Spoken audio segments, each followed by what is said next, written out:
ए समाधि तर बहिरी के गिरी आज न दे बात दे बात करिया ए समाधि तर बहिरी के गिरी आज न दे बात दे बात करिया गिरी गिरी के आदत छोड़ई बात करिया ए समाधि तर बहिरी के गिरी ए समाधि तर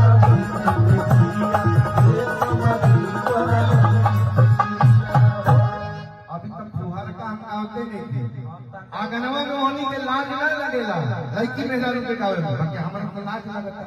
देखी ना ऊपर उदाहरण है कि लाल मरीचाई हरा होर के पिसाई हो लाल मरीचाई हरा होर के पिसाई हो असमधी के तो सफेद कर दिलो हम कहत बचा के अरे समधी के पाछा छपाई हाय सिया राम के भजो और देखिए परंपरा गाली कितना हो खंडा दी जाए अंत में हाय सिया राम के भजो पाछा छपाई उनका गाल भभाई हो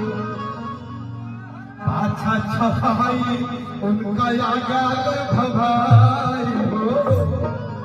तया बहमनी के बड़ा मजा हाय सिया राम के और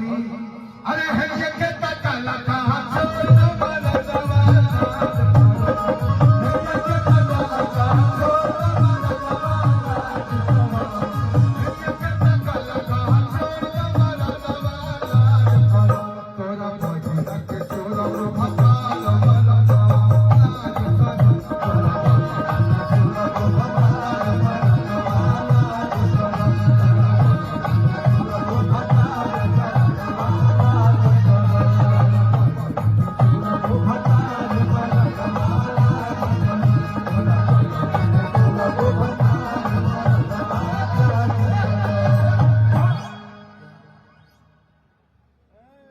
अब चाहत नहीं